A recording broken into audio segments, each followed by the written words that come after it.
Praise the Lord, ஹல்லேலூயா. கிறிஸ்துவுக்குள் பிரியமானவர்களே, இந்த அருமையான காலை வேளையிலும் தேவ சமூகத்துக்கு வந்த உங்கள் ஒவ்வொருவரையும் இயேசுவின் நேற்று நாமத்தினாலே அன்பின் வாழ்த்துக்கள். இந்த நாளிலும் 2 ராஜாக்கள் 3ஆம் அதிகாரம் 18ஆம் வசனத்தை அடியேன் வாசிக்கிறேன். இது கர்த்தரின் பார்வைக்கு அற்ப காரியம். ஆமேன், ஹல்லேலூயா.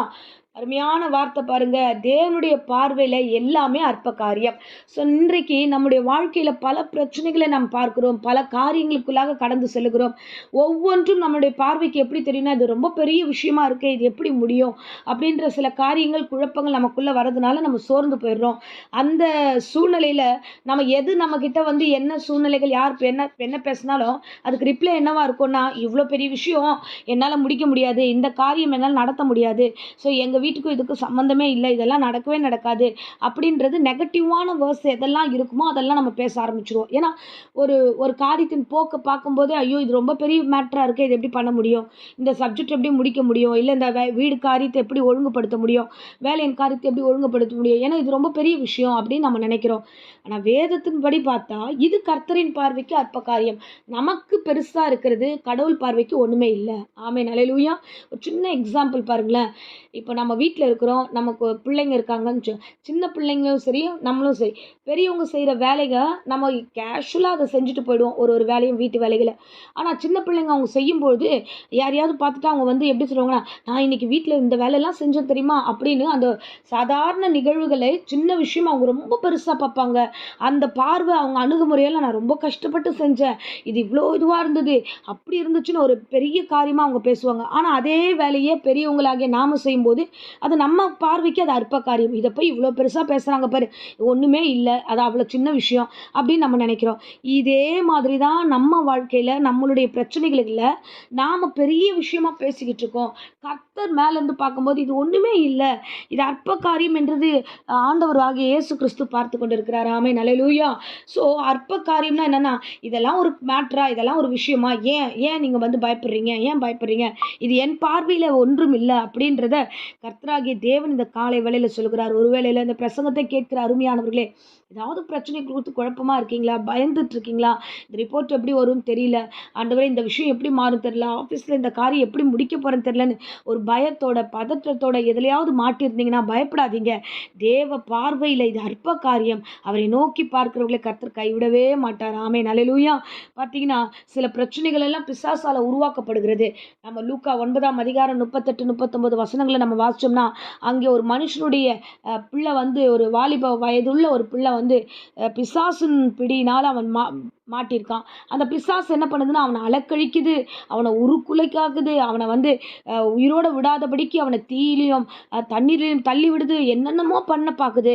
ஒவ்வொரு முறையும் அந்த தகப்பனுக்கு பயமாக இருக்கும், ஐயோ நம்ம வாலிப பிள்ளை இப்படி தவிச்சிட்டு இருக்கிறானே, இந்த பிரச்சனையில் மாட்டிக்கிட்டு இருக்கானே, ஆண்டவரே இது எப்படி விடுதலை ஆகும்னு சொல்லிட்டு இயேசு கிட்ட வந்து இந்த காரியத்தெல்லாம் அவர் ஷேர் பண்ணும்போது தேவனாகிய கர்த்தர் அவனுக்குள்ளா இருந்த அசுத்த ஆவியை விரட்டினார், அதட்டினார், அசுத்த ஆவிகளை குறித்து அதட்டினார். சில பிரச்சனைகள் பிசாசுனால உருவாக்கப்படுகிறது. பிசாசு விழும்படி தள்ளுகிறான், ஆனால் கர்த்தரோ நமக்கு உதவி செய்கிறார். அவர் நம்மளை தூக்கி விடுகிற தேவனாக இருக்கிறார். கர்த்தரோ நமக்கு ஆதரவாக இருக்கிறார். ஸோ இந்த இடத்துல அந்த தகப்பன் தூக்கிட்டு வந்த அந்த பிள்ளை, வாலிப பிள்ளை, நல்ல வாழக்கூடிய ஒரு பையன், நல்ல ஒரு நல்ல ஜாலியாக இருக்க வேண்டிய வயசில் இப்படி வந்து விழுந்து கிடக்கிறானே, அவன் வந்து நுர தள்ளி கிடக்கிறானே, அவன் வாழ்க்கை போச்சே, எதிர்காலமே ஒன்றுமே இல்லையே அப்படின்னு ஒரு குழப்பத்தின் மத்தியில் அந்த தகப்பன் இருக்கும்போது கர்த்தர் அழகாய் வந்து அந்த இடத்துல பேசுகிறார். பிசாசை பார்த்தார், அதட்டினார், அவனை அலக்கழிக்கப்பட்ட அந்த இடத்துலேருந்து விட்டு ஓடியிற்று. அல்லேலூயா. நாம் ஆண்டவரை நோக்கி கூப்பிடும்போது உங்கள் வாழ்க்கையை ஒடுக்குகிற, பயமுறுத்துகிற, பலவீனப்படுத்துகிற, கர்த்தரின் வார்த்தையை ஒன்றுமே இல்லைன்னு சொல்லி நெகட்டிவாக காண்பிக்கிற எல்லா பிசாசையும் இந்த காலை வேளையில் ஆண்டவர் அதட்டுகிறார். இயேசுவின் நாமத்தினாலே இப்பொழுதே அப்பேற்பட்ட அவிசுவாசமான வார்த்தைகள் வெளியேறுவதாக. அசுத்த ஆவிகள் உங்களை பயமுறுத்துகிறது, அசுத்த ஆவிகள் உங்களை பலவீனப்படுத்துகிறது, உங்களை சோர்வுக்குள்ளாய் மாற்றுகிறது. அதை கர்த்தர் ஒருபோதும் அனுமதிக்கவே மாட்டார். நீங்கள் வேணால் போய் பாருங்கள், லூக்கா 9ஆம் அதிகாரம் 38-39-40 வசனம் வசனங்களை வாசிச்சிங்கன்னா அந்த இடத்துல பிசாசை அவர் வந்து அந்த அசுத்த ஆவியை அதட்டினார். அது அவனை விட்டு விலகியது. அவன் புத்தி தெளிந்தவனாய் மாறினான் என்று வேதம் சொல்கிறது. இந்த பிரசங்கம் உங்களுக்குரியது. எதுலையாவது மாட்டிக்கிட்டு இருக்கீங்க, பயப்படாதீங்க. உங்கள் பார்வையில் பெரிய பிரச்சனை, ஆண்டவர் பார்வையில் அற்ப காரியம். அவர் உங்களை விடுதலை ஆக்குவார்.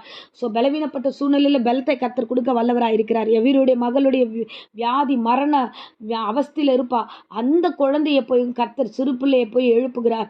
ஆண்டவர் ஒவ்வொரு இடத்துலையும் ஒரு பெரிய அற்புதங்களை செய்கிறார்.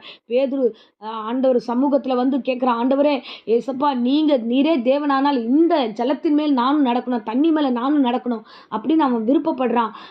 அது பெரிய காரியம். ஆனால் அவன் விருப்பப்பட்ட உடனே அந்த தண்ணி மேலே பேதுருவை கர்த்தர் நடக்க வைத்தார். ஸோ கர்த்தருடைய பார்வைக்கு அது அற்ப காரியம். பேதுரு அதை விசுவாசித்தான், கர்த்தர் நடத்துவார்னு. இன்னைக்கு பிரசங்கத்தை கேட்குற நீங்கள் விசுவாசிக்கணும். வியாதியா, பலவீனமா, சோர்வா, பிரச்சனையா, கிரியைகளா, இது பிசாசால உண்டானது. இப்போது இயேசு அதட்டினால் இது போயிடும். இதை நாமளும் அந்த வார்த்தையை எடுத்துக்கொண்டு இயேசு நாமத்தை கொண்டு அதட்டுவோன்னு அதட்டுங்க. வீட்டின் சூழ்நிலைகள் மாறும், உங்களை சுற்றி இருக்கிற சூழ்நிலைகள் மாறும், பலவீனங்கள் மாறும். பேதுருவை போல நீங்கள் அதே கடலில் நடக்க கர்த்தர் உங்களுக்கு வல்லமை தருவார். ஆமே. ஸோ இன்றைய தினத்தில் எந்த பிரச்சனையில் இருந்தாலும் எழுந்து உங்களால் நடக்க முடியும். கர்த்தர் உங்களோடு கூட இருப்பார். ஏன்னா கர்த்தரின் பார்வைக்கு இது அற்ப காரியம். கர்த்தர் உங்களோடு இருந்தால் எல்லா பிரச்சனைகளும் ஒன்றும் இல்லாமல் போகும். கர்த்தர் உங்களுக்கு ஜெயத்தை கொடுத்து நடத்துவார். ஆமே. இப்பொழுது அடியேன் உங்களுக்காக ஜெபிக்கிறேன். அன்பு ரட்சகா, இந்த பிரசங்கத்தை கேட்ட ஒவ்வொரு பிள்ளைகளையும் குடும்பத்தாரையும் கர்த்தர் ஆசீர்வதிப்பீராக. அலக்கழித்து கொண்டிருக்கிற பிசாசை இயேசுவின் நாமத்தினால் அடியேன் சபித்து பாதாத்தில் கட்டுகிறேன். வியாதி, விக்கினங்கள், பயங்கள், பலவீனங்கள், ஆண்டவர் எல்லா சோர்வின் ஆவிகள் எல்லாவற்றும் நிர்மூலமாக்குகிறேன்.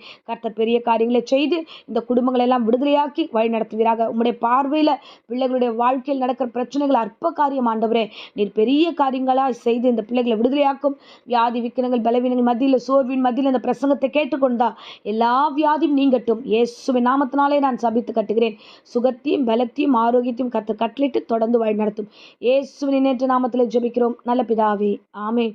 ஆமேன். Praise the Lord. God bless you.